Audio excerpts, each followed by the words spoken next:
हाँ, तो इसमें कितने होंगे? तो इसमें क्या हम लोग देख रहे थे कि 40 40 40 40 40 सभी में 40 40 40 40 हो रहा है। तो physical property depends on mass number. तो यहाँ पे so they have same physical properties. पिछली वीडियो में ही मैंने बताया था कि सेम फिजिकल प्रॉपर्टी किसके ऊपर डिपेंड करता है? टोटल मास के ऊपर। तो मास टोटल कितना होगा? प्रोटॉन प्लस न्यूट्रन मतलब मास नंबर। तो इन सभी में मास नंबर सेम है। तो देखो, इन सभी में प्रोटॉन नंबर चेंज है, ठीक है, 14 17 18 19 20। और अगर मैं न्यूट्रॉन की बात करूं तो 14 प्लस कितना 40 होगा 26। तो नंबर ऑफ न्यूट्रॉन्स है 26। यहाँ पे नंबर ऑफ न्यूट्रॉन 17 प्लस कितना होगा 23। तो प्रोटॉन और न्यूट्रॉन सभी में अलग हैं, लेकिन यहाँ पे मास नंबर सेम हो जा रहा है, ठीक है। मतलब इन सब का फिजिकल प्रॉपर्टीज सेम होगा, जैसे कि पोटेशियम का और कैल्शियम का दोनों का फिजिकल प्रॉपर्टीज सेम होगा। इसीलिए केला खाने से बोलते हैं कि इसमें कैल्शियम भी है और पोटेशियम भी है, ठीक है। कैसे बोल रहे हैं? कि क्योंकि दोनों का फिजिकल प्रॉपर्टी सेम है, तो इसीलिए दोनों एग्जिस्ट कर रहे हैं बनाना में, केले में, ठीक है। Good good.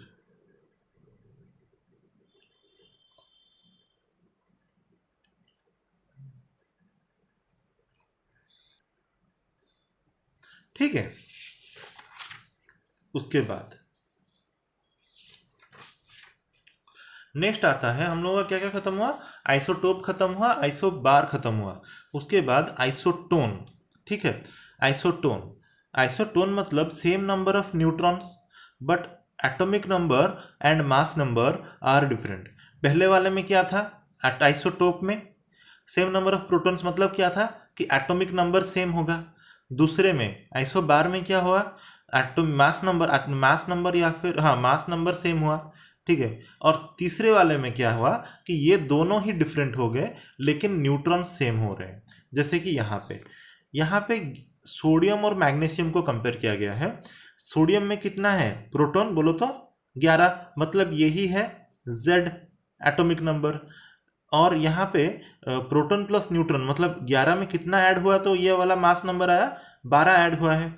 यहाँ पे भी देखो 12 और 24 मतलब 12 में कितना ऐड हुआ? 12 ऐड हुआ, मतलब 12 ही है न्यूट्रॉन। तो इन दोनों में न्यूट्रॉन सेम है 12 12, लेकिन ये दोनों नंबर डिफरेंट है। ये 11 है, ये 12 है, डिफरेंट है। ये 23 है, ये 24 है, ये डिफरेंट है, ठीक है। और ये वाला एक एक्स्ट्रा है, इसको थोड़ा सा देख लो। आइसोडाइफर्स, आइसोडाइफर्स मतलब क्या है? प्रोटॉन माइनस न्यूट्रॉन सब हमेशा सेम रहता है।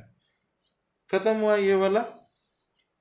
फिर देखो स्ट्रक्चर, स्ट्रक्चर क्या है एटम्स का? ईच सेल हैज, इसको बोलते हैं ऑफबाउ प्रिंसिपल, ठीक है। मैंने नाम नहीं लिखा था। ऑफबाउ principal, Aufbau principal. Aufbau principal क्या कहता है कि एक एटम है जिसमें न्यूक्लियस है, जिसमें प्रोटॉन और न्यूट्रॉन है, और इलेक्ट्रॉन की बारी आती है अब। तो ईच सेल, इसमें एटम्स के चारों तरफ सेल या फिर ऑर्बिट्स रहते हैं, जैसे कि KLMN। और जितना अंदर वाला सेल होगा उसका एनर्जी भी उतना लोएस्ट होगा, और जितना बाहर वाला सेल होगा उसका एनर्जी ज़्यादा होगा। ये वाला एक इंपॉर्टेंट पॉइंट है। तो फिर K shell, L shell, M shell, N shell, OPQ shell, तो ये कुछ भी नहीं है, ये सब अल्फाबेट्स हैं ओनली। और ये वाला सब है नंबर्स, 1 2 3 4 करके दिया हुआ है, ठीक है। तो यहाँ पे क्या हो रहा है कि इनका सबसेल क्या होगा? सबसेल 4 रहते हैं जनरली, हम लोगों को 4 ही पढ़ना है, SPDF। तो K सेल का एक ही सबसेल होगा S। L में N इज इक्वल टू 2 है, तो इसमें 2 सबसेल होंगे SP। M में SPD, N में SPDF। हम लोगों को सिर्फ इतना तक ही याद रखना है, ठीक है। और इसका ऑर्बिटल, ऑर्बिटल मतलब क्या है बोलो तो? देखो, ये वाला जो डायग्राम है, ये वाला कौन से डायमेंशन में है? 2D, क्योंकि ये पेपर है, ये सरफेस है, 2 डायमेंशनल नहीं है। एक्स एक्सिस और वाई एक्सिस में ही तुम लोगों को मैं बता सकता हूँ इस पेपर में। और अगर मैं ये हाथ ऊपर नीचे कर रहा हूँ, ये वाला क्या है? ये वाला 3D है, ठीक है। मतलब यहाँ पे एक Z एक्सिस भी होता है। अगर एक्स वाई और Z एक्सिस आ गया तो इसको हम लोग क्या बोलते हैं? 3 डायमेंशनल स्पेस, ठीक है। तो ये क्या बोल रहा है कि जो भी ऑर्बिट है उसका उसका कितना डायमेंशन, मतलब उसका थ्री डायमेंशनल ऑर्बिटल क्या होगा। थ्री डायमेंशनल ऑर्बिटल मतलब सिंपल लैंग्वेज में अगर हम लोग सोचें कि ये एक के सेल है, ठीक है, तो के सेल में कितने इलेक्ट्रॉन, के सेल में इलेक्ट्रॉन होने की पॉसिबिलिटी मतलब प्रोबेबिलिटी कौन से स्पेस में ज़्यादा होगी। तो मैं अगर 3D में समझाऊं तो मैं ये बोलूँगा कि इतने से स्पेस में होने की संभावना है।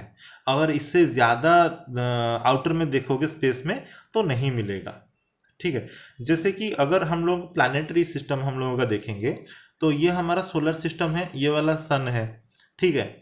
तो मैं बोलूँगा कि सन के बाद क्या है, मर्क्यूरी आता है, मर्क्यूरी के बाद वेनस, वेनस के बाद अर्थ, अर्थ के बाद मार्स आता है, ठीक है।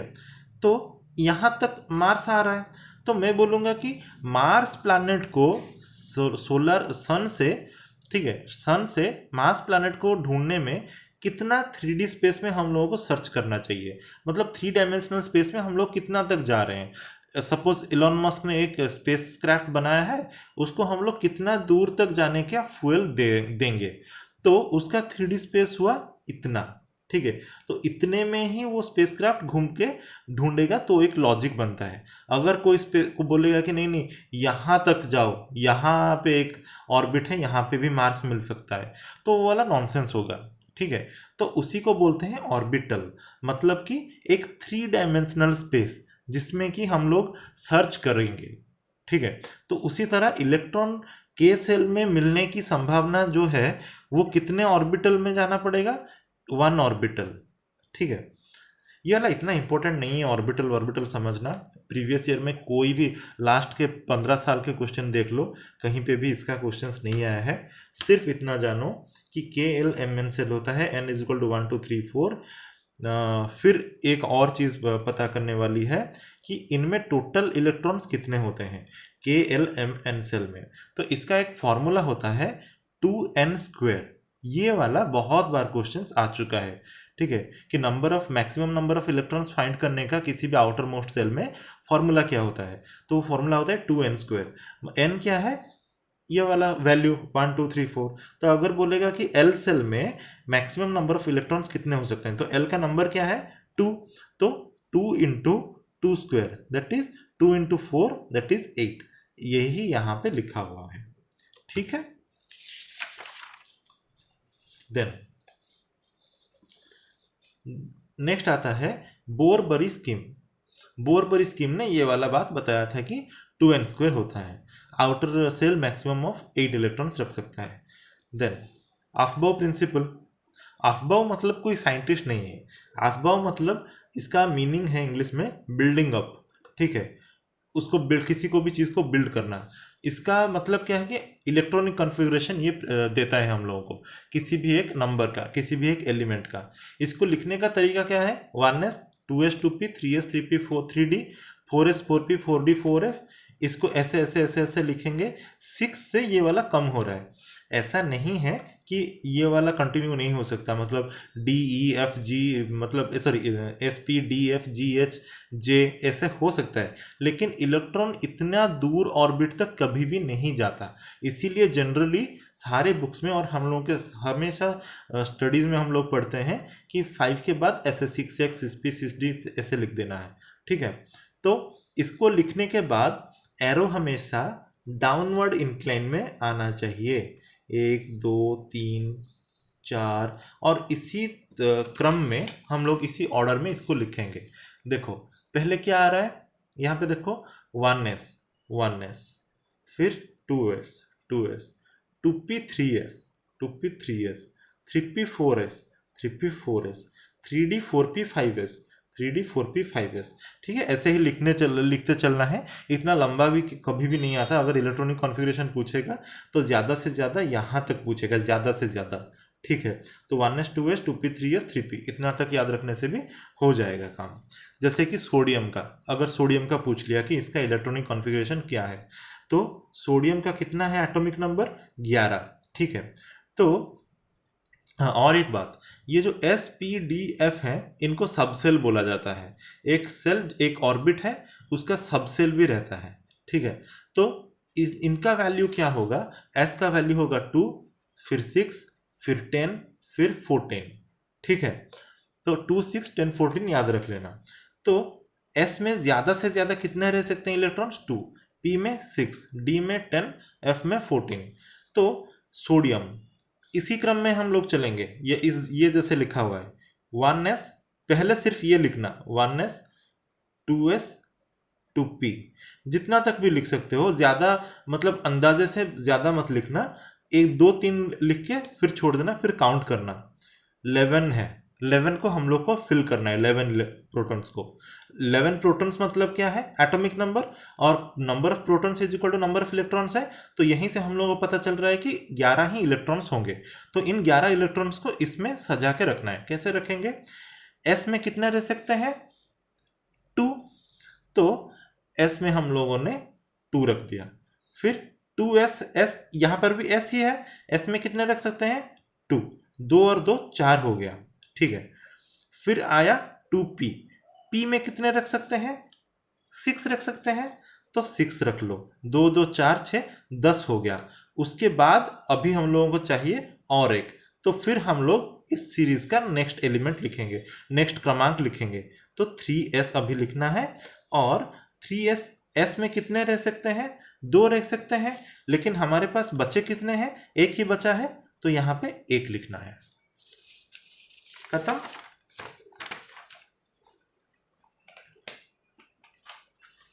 देन फिर आता है hertz rule of multiplicity. Hertz rule of multiplicity कुछ भी नहीं है, इन्होंने क्या बोला है कि वैलेंस इलेक्ट्रॉन किसको बोलते हैं, किसी भी कोई भी आउटर मोस्ट में जितना इलेक्ट्रॉन्स होगा उसी को वैलेंस इलेक्ट्रॉन बोलते हैं। If number of valence electrons is equal to 1 2 या फिर 3, then valency is equal to number of valence electrons. If number of valence electrons is greater than और equal to 4, valency is equal to 8 minus number of valence electrons.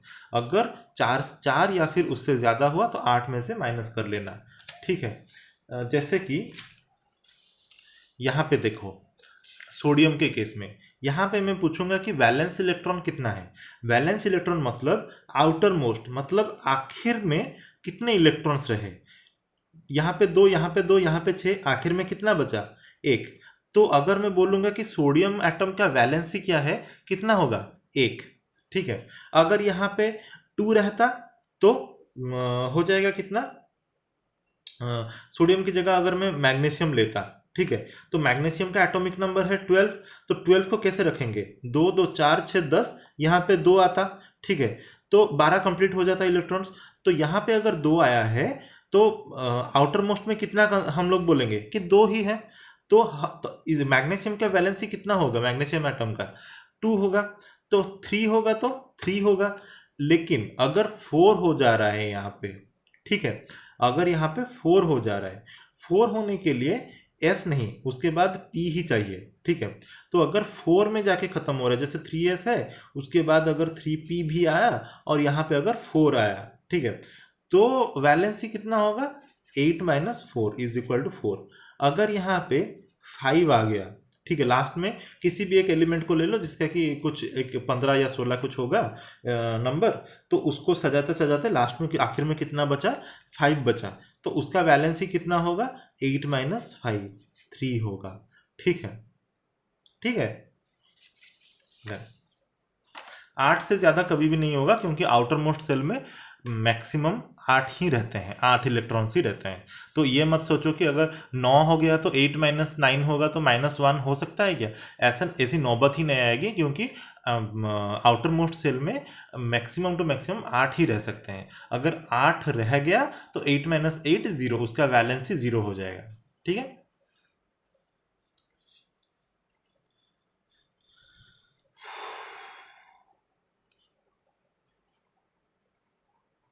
फिर आता है quantum numbers. 4 types के quantum numbers हैं, ठीक है।